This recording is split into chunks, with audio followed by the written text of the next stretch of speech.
So we have Dr. Steven Rasner here today. Please come up and meet us. We're going to chat for a few minutes. You can sit in the middle here.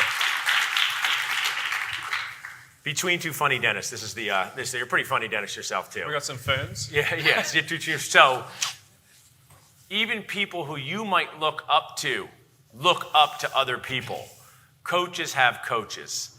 And Dr. Steven Rasner, when he came in 2012, he talked about how you can build a multi-million-dollar practice, how you could get patients to say yes to treatment. And I totally didn't believe him at all before I heard him speak. And then after hearing him speak for 6 days, I say, I have to do more of what he's doing. I have to figure out my life and treatment plan this way. So Dr. Steven Rasner, thanks for joining us. I always tell everyone who's been up here all weekend, orient our audience to your dental story a little bit. Well, first of all, let me tell you, I didn't know what to expect. I'm a friend of Paul's and Link's. So he said, come on out to this weekend. I literally told some friends, I don't know what it's going to be. You guys are friggin' inspiring. I give you a lot of credit. I mean, applaud yourself. I mean, I'm kind of blown away. It's a Saturday morning. It's beautiful outside. I like you to think and remember that most of your colleagues aren't taking this journey that you're on right now. Most of your colleagues wouldn't dream of giving up a weekend, let alone a Saturday morning, to improve the quality of what you do. And that's what it takes. That's what it takes in any business, that extra step to to function at the highest level. So I see it, and I'm inspired by it.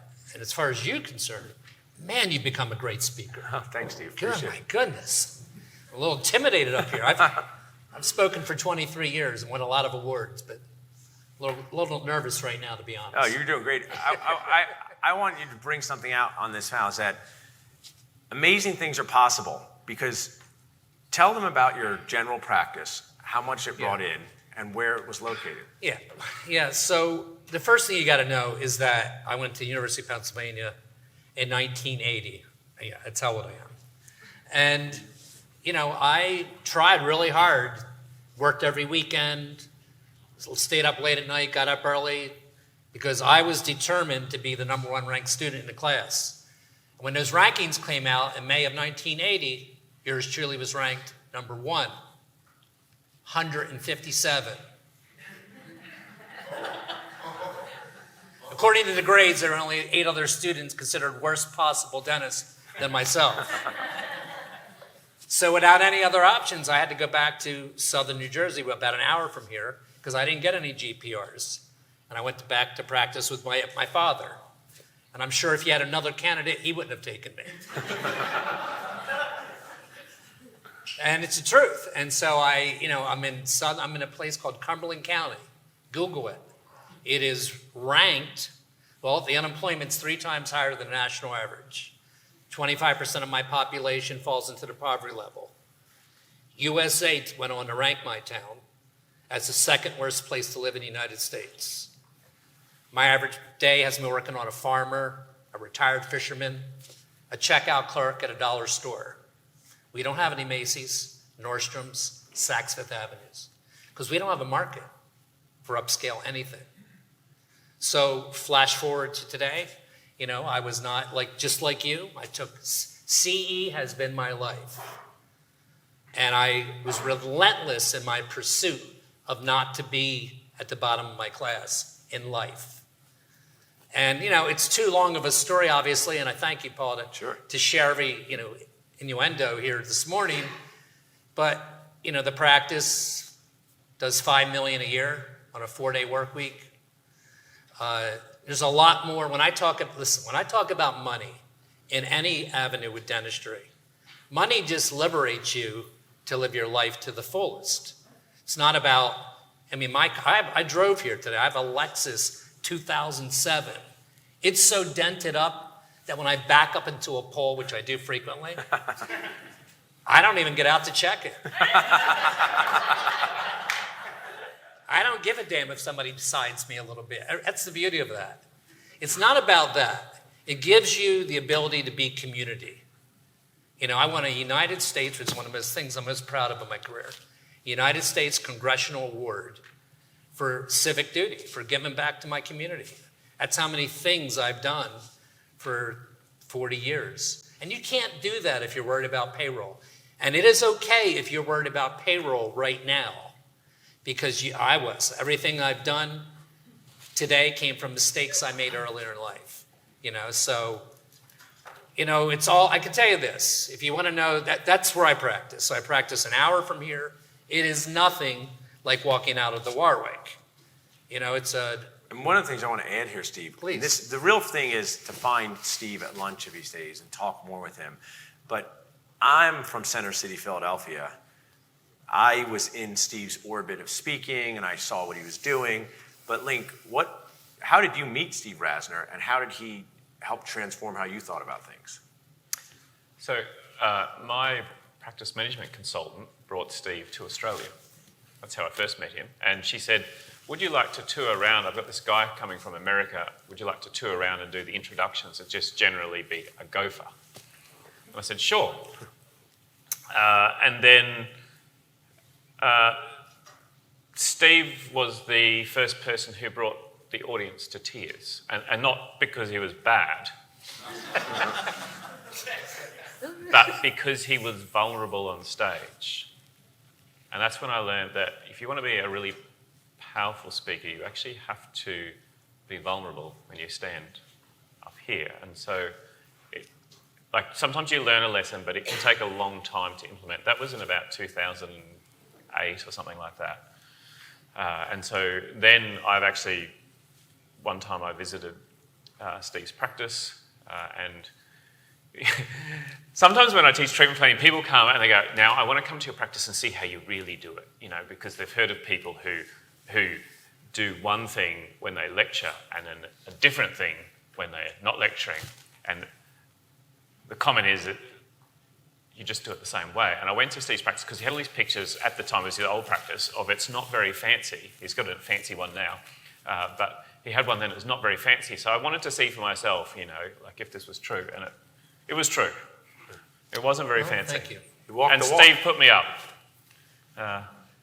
in his apartment. And what's important to kind of take from this journey is you're hearing somebody, there's team members here who want to marry what Link's talking about with clinical care, with patients saying yes at the front desk. And to use this basketball, it's all part of the same game. What we're doing in the operatory, our front desk team members have to know about. What our front desk team members are talking to our patients about with money, we have to know about. Steve, if you could deliver value to this audience and kind of in your case acceptance world, you really transformed my life. What is the unlock a lot of times for dentists and their teams to transform their practice? Because I actually said this to Link at breakfast when he first arrived. We took him to the Australian place downstairs. I wanted to feel like very at home. It's a true story. And he got poached salmon and a little coffee. That was very on brand for Link, right? I got a giant protein shake on brand for me.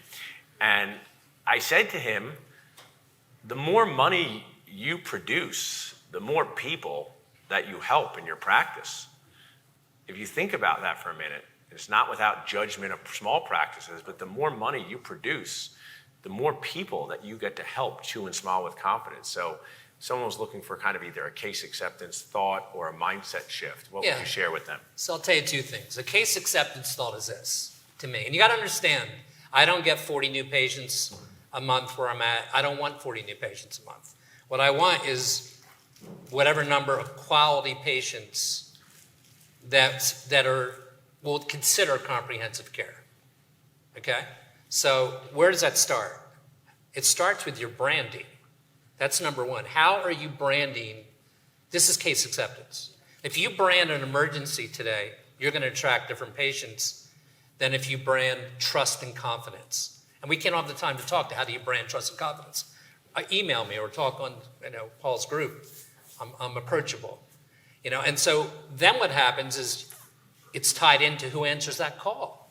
I have a very, very special person for 40 years. I'm lucky, but it'd be somebody else if it wasn't her, that takes that new patient phone call, it's 15 minutes, and transforms them into, hey, this feels different already, because I'm a fee-for-service practice.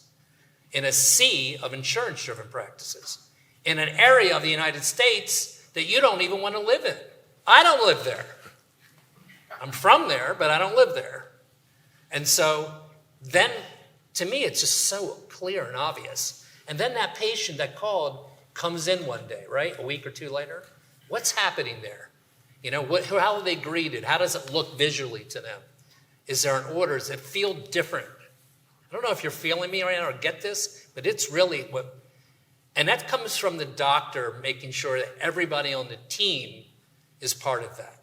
So when I finally walk into that room, let's say 30 minutes later, when the x-rays have been taken and all that stuff's been done, I have a lot of information, and I know that patient sitting there feels that this place is like no place I've ever been, and then I take it from there.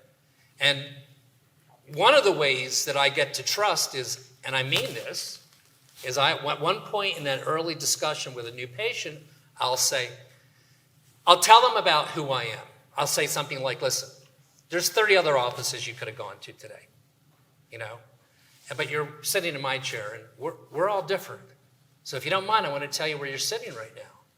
You're sitting in an office, and I talk about the concept that we're not all in at the same level at our jobs, whether you're a teacher, cop, lawyer, or dentist. You're not. I said, you can have a job and like it. This is how I start my conversation. You know, but it doesn't mean you have to love it. You can be half in. I'm not half in. I'm 100% in. So when I was in my 20s and became a dentist, to me, it was like being an astronaut. I literally used that word. And I thought, oh my God, I get to do all this stuff. And what's happening at that moment with a patient I've known for 10 minutes is they can feel, almost touch, that I'm excited still after 42 years to be their dentist. They feel that. And then I say, but I got to tell you something else. I'm not here to sell you anything. I'm not here to talk you into anything. What I'm here for is to give you the highest level of oral health care that I can. And that's going to be based on a lot of stuff. It's going to be based on your affordability of what you want. You know, I don't talk a patient automatically into replacing number 30 that's been gone for 10 years. That's not my thing. So those opening minute to 10 minutes with you, you have to look to yourself, am I putting energy into that? Have I created something similar, or can I? And you can. Absolutely. There's one more thing I want to say because I'm scared I'm going to forget it. That's what happens when you get old. You're sitting here right now in the beauty of the Warwick with like-minded colleagues. And next week, you're going to be in your own offices, maybe on Monday morning, and there'll be emergencies. And it's very easy to get distance from this. It's really important going forward for you to achieve that level that you want to achieve in life of happiness, as somebody said, is that you have a lot of meetings. I mean that. The most successful offices in the world are willing to do two things. They have a morning meeting every day. That's to minimize the bumps. That's all that's for.